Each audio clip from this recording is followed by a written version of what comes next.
বিয়ে বাড়িতে বরপক্ষ খাওয়া দাওয়া ওয়েডিং পার্টি ৩ নম্বর পার্ট নিয়ে আপনাদের মাঝে আবারও হাজির হয়েছি বিয়ের ভিডিও নিয়ে।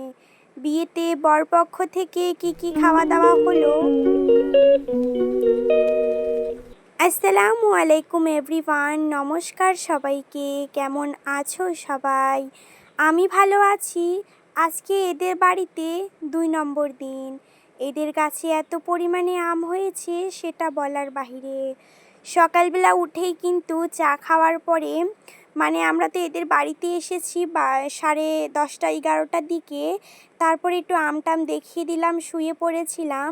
2টোর দিকে আমরা খেতে বসে পড়েছি, 2-2:30টার সময়।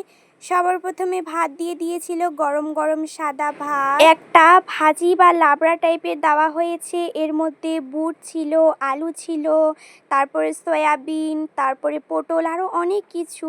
লেবু, মাছের মাথা দিয়ে ডাল বানিয়েছিল। মাছের একেবারে মাখো মাখো টাইপের করেছে, রুই মাছ নাকি কাতলা মাছ আমি জানি না। তো এগুলো দিয়ে খাচ্ছিলাম, তার সঙ্গে মাংস দিয়েছিল। আর এখানে আছে আম। এই আমের চাটনিটা আমার বেশ ভালো লেগেছিল। আরও অনেক কিছু দিয়েছে। আমরা খাওয়া দাওয়া কমপ্লিট করার পরে হাত ধুতে চলে এসেছি, হাত ধোয়া কমপ্লিট করলাম। তারপরে কিন্তু ওদের ওখান থেকে আমরা বাড়ি এসেছিলাম 6:30-7টার দিকে। আসার পরে আমরা কিন্তু মেরি বিস্কিট দিয়ে চা খেলাম। অনেক মাথাটা ব্যথা করছিল, তাই চা খেয়ে নিলাম। রাত্রেবেলা রান্নাবান্নার জন্য আমার মা এখানে ভাত বসিয়ে দিয়েছে। আর আমার মা আমার বাবার জন্য মাছ রান্না করবে, আর আমার বোনুর জন্য মাংস রান্না করবে। মাছের মধ্যে লবণ হলুদ ভালো করে লাগিয়ে দেওয়া হয়েছে।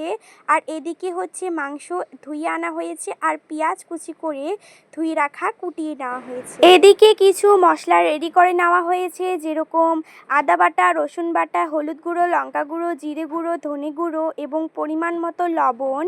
তো ওগুলো মাংসের জন্য, মাছের জন্য তো আদা দিবে না, শুধু রসুন। আর মাছ দিয়ে হচ্ছে টমেটো এবং আলু দিয়ে মাছের ঝোল করা হবে অনেক দিন পর।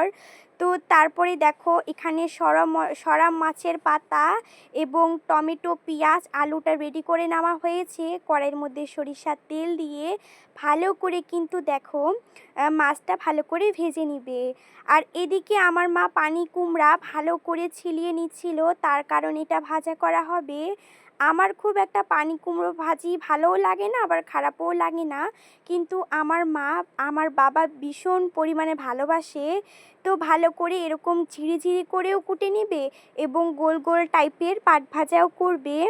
তো ভালো করে আমার মা সুন্দর করে ইয়েগুলো কেটে নিচ্ছিল ভালো করে। কাটার পরে এদিকে আছে আমাদের গাছের বেগুন। হ্যাঁ, নিজের গাছের বেগুন দেখতেও যেমন শান্তি, খেতেও কিন্তু অনেক শান্তি। পরে কিন্তু আবারও চলে আসবো নতুন ভিডিও নিয়ে।